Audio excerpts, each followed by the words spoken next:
अमर के गुजर जाने के बाद सुरभि नितांत अकेली हो गई थी। नया शहर व उस शहर के लोग उसे अजनबी मालूम होते थे, पर वह अमर की यादों के सहारे खुद को बदलने की असफल कोशिश करती रही। शहर की उसी कॉलोनी के एक कोने वाले मकान में अजीत रहते थे। उन्होंने ही जख्मी अमर को हॉस्पिटल पहुंचाने के लिए एम्बुलेंस बुलवाई थी। अमर की देखभाल में उन्होंने पूरा सहयोग दिया था, सो अजीत से सुरभि का परिचय पहचान में बदल गया था। अजीत ने अपना कर्तव्य समझते हुए सुरभि को सामान्य जिंदगी गुजारने के लिए प्रोत्साहित करते हुए कहा, सुरभि जी, आप कल से फिर मॉर्निंग वॉक शुरू कर दीजिए। पहले मैंने आपको अक्सर पार्क में वॉक करते हुए देखा है। हाँ, पहले मैं नित्य मॉर्निंग वॉक पर जाती थी। अमर जिम जाते थे और मुझे वॉक पर भेजते थे। उनके बाद अब दिल ही नहीं करता। उदास सुरभि ने कहा, मैं आपकी मनोदशा समझ सकता हूँ। 3 साल पहले मैं भी अपनी पत्नी खो चुका हूँ। जीवन साथी के चले जाने से जो शून्य जीवन में आ जाता है, उससे मैं अनजान नहीं हूँ, किंतु सामान्य जीवन जीने के लिए खुद को तैयार करने के सिवाय अन्य कोई विकल्प ही नहीं होता है। 2 पल बाद वे फिर बोले, अमर जी को गुजरे हुए 6 महीने से ज़्यादा हो चुके हैं। अब वे नहीं हैं, इसलिए आपको अधिक सतर्क रहने की ज़रूरत है। आप खुद को सामान्य दिनचर्या के लिए तैयार कीजिए। अजीत ने अपना तर्क रखते हुए आगे कहा, सुरभि, मैं आपको उपदेश नहीं दे रहा, बल्कि अपना अनुभव बताना चाहता हूँ। सच कहता हूँ, पत्नी के गुजर जाने के बाद ऐसा महसूस होता था जैसे ज़िंदगी ख़त्म हो गई। अब दुनिया में कुछ भी नहीं है मेरे लिए। लेकिन ऐसा होता नहीं है और ऐसा सोचना भी सही नहीं है। किंतु मृत्यु तो साथ संभव नहीं है। जिसके हिस्से में जितनी सांसें हैं वह उतना जीकर चला जाता है। जो रह जाता है उसे खुद को संभालना होता है। मैंने उस विकट स्थिति में खुद को व्यस्त रखने के लिए मॉर्निंग वॉक शुरू की। फिर एक कोचिंग इंस्टीट्यूट ज्वाइन कर लिया। रिटायर्ड प्रोफेसर हूँ, सो पढ़ाने में दिल लगता ही है। इसके बाद भी काफ़ी समय रहता है।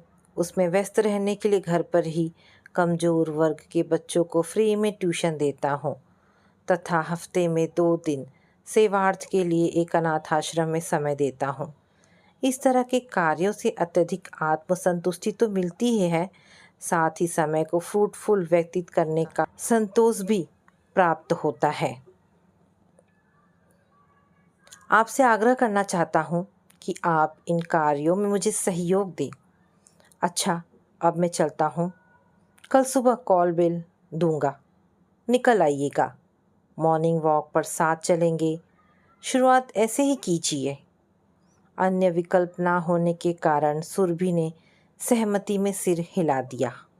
सच में मॉर्निंग वॉक की शुरुआत से वह एक ताजगी सी महसूस करने लगी। उसने अजीत के साथ कमज़ोर वर्ग के बच्चों को पढ़ाना व अनाथ आश्रम में वक्त देना भी शुरू कर दिया। इन सब से उसे अद्भुत आत्मसंतुष्टि का अनुभव होता। 2 दिनों से अजीत मॉर्निंग वॉक के लिए नहीं आए। सुरभि असमंजस में पड़ गई। शायद अजीत ने सोचा हो कि शुरुआत कर दी, अब उसे खुद ही करना चाहिए। सुरभि पार्क तक चली गई, किंतु उसे अजीत वहाँ भी दिखाई नहीं दिए। जब तीसरे दिन भी वे नहीं आए, तब उसे डर सा लगने लगा कि कहीं एक विधवा और एक विधुर के साथ का किसी ने मजाक बना अजीत को आहत तो नहीं कर दिया। कहीं उनके साथ कुछ अप्रिय तो घटित नहीं हो गया। एक्सीडेंट? नहीं नहीं, वे ठीक है। उनके साथ कुछ भी बुरा नहीं हुआ है। इन्हीं उलझनों में उसके कदम अजीत के घर की ओर बढ़ चले। दरवाजे पर ताला पड़ा था। 2 पल संकोचवश छिटक गई। फिर वह उनके पड़ोसी आलोक जी के घर पहुंच गई। आलोक जी और उनकी पत्नी ने उसका स्वागत करते हुए कहा, आइए सुरभि जी, कैसी हैं? हम लोग आपके पास आने की सोच रहे थे, किंतु व्यस्तता के कारण वक्त ना निकाल पाए। सुरभि ने उन्हें धन्यवाद देते हुए कहा, आपके पड़ोसी अजीत क्या बाहर गए हुए हैं? उनके घर पर? नहीं, उन्हें डिहाइड्रेशन हो गया था, वे हॉस्पिटल में हैं। हम उनसे कल शाम मिलकर आए हैं, अब वे ठीक है, आलोक जी ने बताया। सुरभि सीधे हॉस्पिटल चल दी। विजिटिंग आवर होने के कारण वह अजीत के समक्ष घबराई सी पहुंच गई। कैसे हैं आप?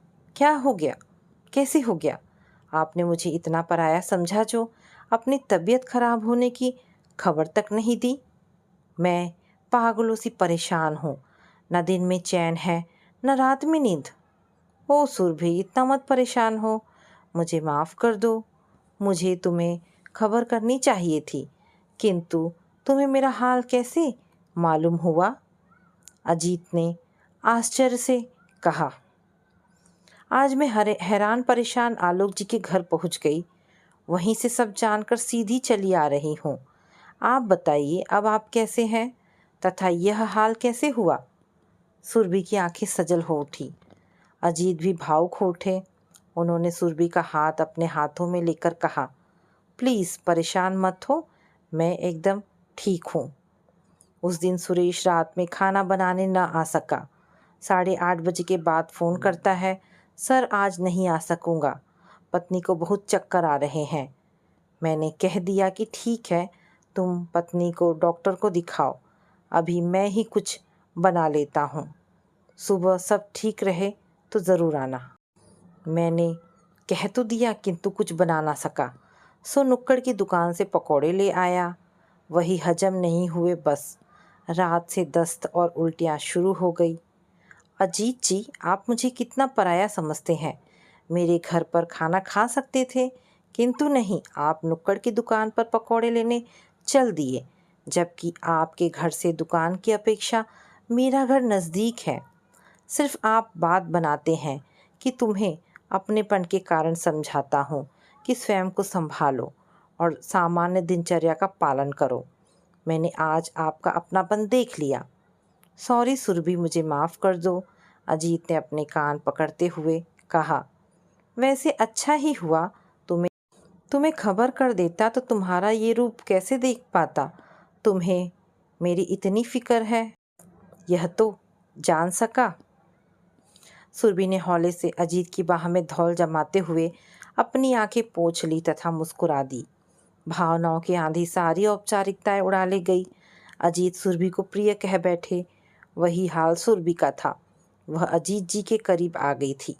भावनाओं के ज्वार में अजीत भूल ही गए कि उनके कमरे में उनकी बेटी प्रिया भी मौजूद है। सुरभि तो उसकी उपस्थिति से अनजान थी। अति भावुकता में उसे अजीत के सिवाय कुछ दिखाई ही नहीं दिया। एकाएक अजीत की नज़रें प्रिया से टकराई। संकोचवश सुरभि का हाथ छोड़ते हुए उन्होंने परिचय करवाते हुए कहा, सुरभि, इनसे मिलो, ये मेरी प्यारी बेटी प्रिया है। ये आई तो ऑफिस के काम से थी, किंतु मेरी तीमानदारी में लग गई। सुरभि को प्रिया की उपस्थिति का आभास होते ही उसकी हालत तो रंगे हाथों पकड़े गए चोट सी हो गई। वह प्रिया से 2-4 औपचारिक बातें कर झटपट विदा हो ली। हॉस्पिटल से लौटते समय सुरभि अत्यधिक सकुचाहट में धंसी जा रही थी। वह भावावेश में क्या क्या बोल गई, ना जाने अजीत क्या सोचते होंगे। प्रिया का ख्याल आते ही उसकी सकुचाहट बढ़ जाती। ना जाने वह बच्ची क्या सोचती होगी, कैसे उसका ध्यान प्रिया पर नहीं गया। वह स्वयं को समझाती। अजीत के लिए व्यथित होकर ही तो वह हॉस्पिटल पहुंच गई थी। भावनाओं पर उसका नियंत्रण नहीं था, इसलिए जो मन में था जबान पर आ गया। अजीत घर आ गए थे, अब वे पूरी तरह स्वस्थ थे। प्रिया को कल लौट जाना था। प्रिया ने अजीत एवं सुरभि के परस्पर व्यवहार को हॉस्पिटल में देखा था। इतना तो वह समझ चुकी थी कि दोनों के बीच अपनापन बढ़ चुका है। बात जानने समझने की इच्छा से उसने बात छेड़ते हुए कहा, पापा, सुरभि आंटी इस कॉलोनी में नई आई हैं, मैंने उन्हें पहले कभी नहीं देखा। अजीत शांत गहन चिंता में बैठ गए। प्रिया ने ही उन्हें टटोलते हुए कहा, क्या बात है पापा, नाराज़ हो गए? नहीं बेटा, तू तो मुझे मेरे हित में ही समझा रही है, किंतु मुझे डर है सुरभि मुझे स्वार्थी समझ मुझसे दोस्ती ना तोड़ बैठे। उसका अलगाव मैं सहन ना कर सकूंगा। अजीत ने धीरे धीरे कहा, पापा, वे आपसे प्यार करती हैं, किंतु नारी सुलभ सकुचाहट तो स्वाभाविक है ना। पहल तो आपको ही करनी होगी। मेरी बेटी इतनी बड़ी हो गई, मुझे पता ही नहीं चला। अजीत के इस वाक्य पर दोनों मुस्कुरा दिए। प्रिया वापस लौट गई, किंतु अजीत को समझा कर ही नहीं, धमका कर गई कि वे जल्दी से जल्दी सुरभि से शादी की बात करेंगे, वरना वह स्वयं यह जिम्मेदारी पूरी करेगी। मॉर्निंग वॉक पर अजीत एवं सुरभि प्रिया के संबंध में ही बातें करते रहे। अजीत बोले, 1 वर्ष हो गए प्रिया की शादी हुए। जब भी जाती है मन भारी हो जाता है। उसके आने से सारा घर गुलजार हो जाता है। जाती है तो अजीब सूनापन छोड़ जाती है। सुरभि ने कहा, बड़ी प्यारी है प्रिया, खूबसूरत होने के साथ साथ समझदार भी। उसकी आंखें तो विशेष सुंदर हैं। अपने में एक दुनिया समेटे हुए सी मालूम होती है वह। अजीत खुश होते हुए बोले, वह अपनी माँ की कार्बन कॉपी है। मैं ममता को अद्भुत महिला कहता था। रूप एवं गुण का अद्भुत मेल था उसके व्यक्तित्व में। सुरभि प्रिया के साथ विशेष जुड़ाव महसूस करने लगी थी। उसने प्रिया के पति, उसके ससुराल के संबंध में विस्तृत जानकारी ली तथा अत्यधिक खुशी हुई कि बहुत समझदार एवं संपन्न परिवार है। मॉर्निंग वॉक से लौटते समय सुरभि का घर पहले आता है। रोज ही अजीत उसके घर तक छोड़ते हुए अपने घर की ओर बढ़ जाते हैं। आज सुरभि ने आग्रह करते हुए कहा, अजीत, आप आज ब्रेकफास्ट एवं लंच मेरे साथ ही लीजिए। आज ही प्रिया लौट कर गई है। आपको अपने घर में आज सूनापन ज़्यादा महसूस होगा। अजीत जल्दी ही मान गए। उन्होंने सोचा इसी बहाने सुरभि से अपने दिल की बात कर सकेंगे। काफ़ी उलझन के बाद अजीत ने सुरभि से साफ साफ कहना उचित समझा, सुरभि, मैं तुमसे कुछ कहना चाहता हूँ, किंतु तुमसे एक वादा चाहता हूँ। यदि तुम्हें मेरी बात आपत्तिजनक लगे तो साफ इनकार कर देना, किंतु नाराज़गी से दोस्ती ख़त्म नहीं करना। सुरभि ने आश्चर्यचकित होते हुए कहा, ऐसा क्यों कह रहे हैं? आपकी दोस्ती मेरे जीवन का सहारा है अजीत जी। खैर चलिए, वादा रहा। सुरभि, मैं तुमसे विवाह करना चाहता हूँ। क्या मेरा सहारा बनोगी? अजीत ने सुरभि की आंखों में देखते हुए कहा। सुरभि ने नज़रें झुका ली और धीरे से बोली, यह क्या कह बैठे अजीत जी? भला यह भी कोई उम्र है शादी रचाने की? देखो सुरभि, हम दोनों अपने अपने जीवन साथी को खोकर जीवन की संध्या बेला में अनायास ही मिल गए हैं। हम दोनों ही अकेले हैं, हम दोनों ही तन्हा हैं।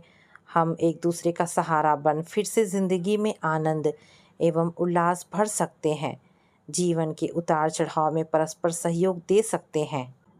मैं अपनी पत्नी ममता को बहुत चाहता था, किंतु बीमारी ने उससे मुझसे छीन मेरी ममता भी मुझे बहुत चाहती थी। अपनी बीमारी के संघर्ष के दौरान भी उसे अपनी ज़िंदगी से ज़्यादा मेरे जीवन की चिंता थी। एक दिन मुझसे बोली, अजीत, मेरा आपका साथ इतना ही था। आपको अभी लंबा सफ़र तय करना है। अकेले मुश्किल लगेगा। मेरे बाद ज़रूर योग्य जीवन साथी ढूंढ लीजिएगा। अपनी शादी वाली अंगूठी मेरी हथेली पर रखकर बोली, इसे मेरी तरफ से स्नेह स्वरूप आप प्यार से उसे पहना देना। मैं ये सोचकर खुश हो लूँगी कि मेरे अजीत के साथ उनकी फ़िक्र करने वाली कोई है। अजीत अपनी पत्नी को याद कर बेहद भावुक हो गए थे। दोपहर रुककर स्वयं को संयत कर बोले, मैंने तुम्हें एवं अमर को भी साथ साथ देखा था, गृह प्रवेश के मौके पर तथा हॉस्पिटल के दुखद मौके पर। तुम दोनों का प्यार स्पष्टतः परिलक्षित था। अमर को भी अपनी ज़िंदगी से ज़्यादा तुम्हारे जीवन की चिंता थी।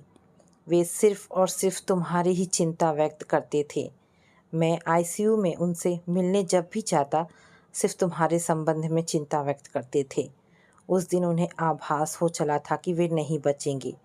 अत्यधिक कष्ट में बोले थे, दोस्त, मैं तुम्हें अक्सर पुनर्विवाह की सलाह देता था और तुम हंसकर टाल जाते थे, किंतु अब तुमसे वादा चाहता हूँ, मेरी सुरभि को अपना लेना।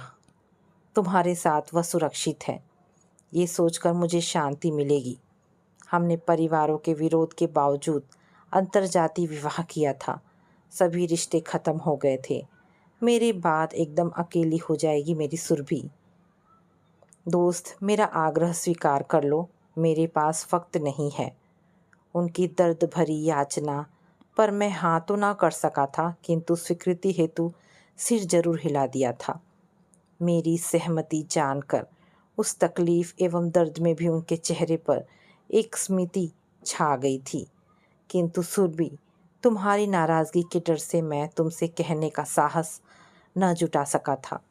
सच कहता हूँ सुरभि, सांत्वना और सहयोग ने अमर के आग्रह के बाद कब प्यार का रूप ले लिया, इसका आभास मुझे भी नहीं हुआ।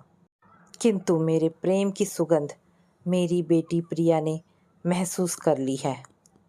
कहते हुए अजीत धीरे से मुस्कुरा दिए। सुरभि नीची नज़रें किए हुए शांत बैठी थी।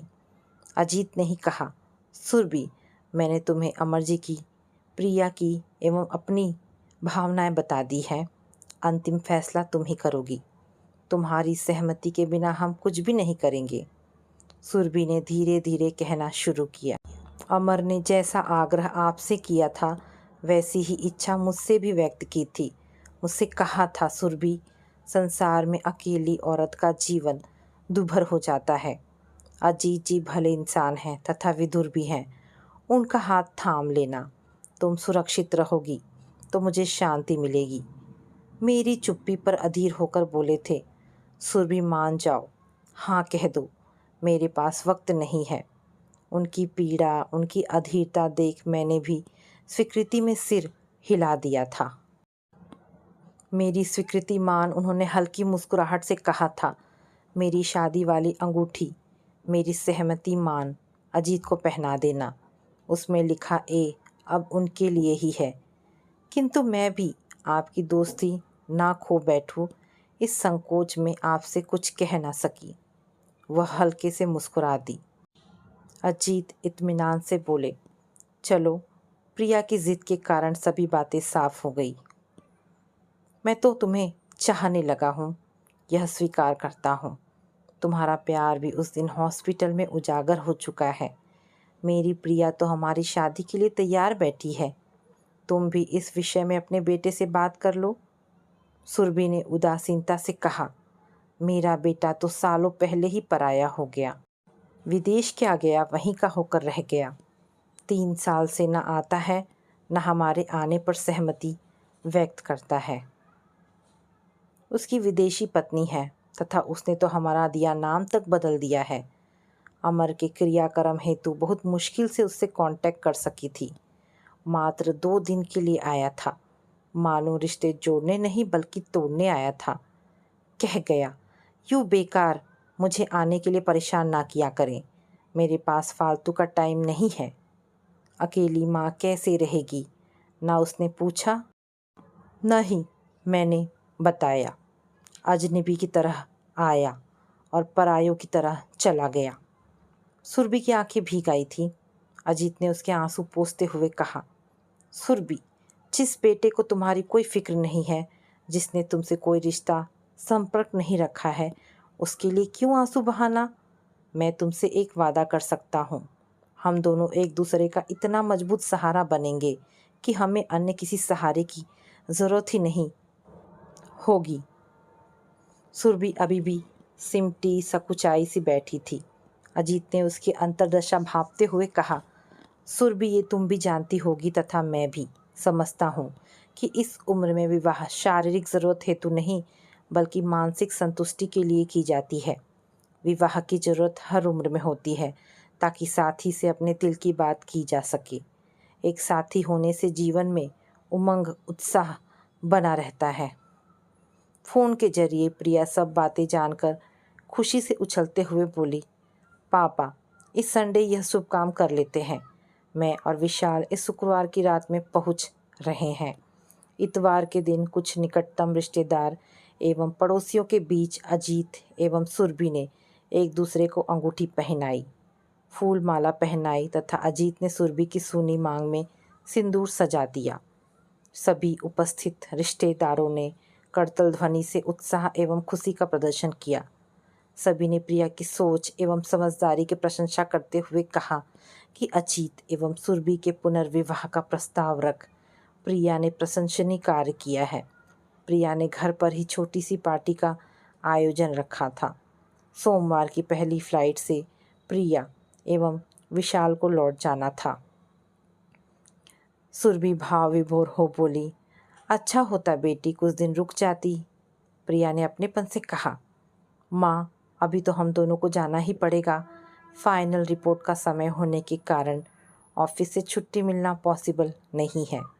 ठीक है इस बार जाओ, किंतु प्रॉमिस करो दिवाली पर आकर जरूर कुछ दिन रहोगे। सुरभि ने आदेशात्मक स्वर में कहा। प्रिया को सुरभि का माँ जैसा अधिकार जताना भला लगा। वह भाव विभोर हो उसके गले लग गई। उसे आत्मसंतुष्टि का अनुभव हो रहा था। होता भी क्यों नहीं, उसे माँ जो मिल गई थी। दोनों के अपनत्वपूर्ण व्यवहार को देखकर अजीत की भी आंखें भर आई थी। तो दोस्तों ये कहानी यहाँ पर समाप्त होती है। आशा करती हूँ कहानी पसंद आई होगी। अगर कहानी पसंद आई है तो प्लीज़ इसे लाइक एंड शेयर करें।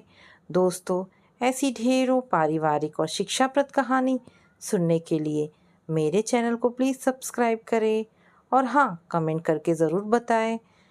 मिलते हैं कल एक नई कहानी के साथ। धन्यवाद दोस्तों।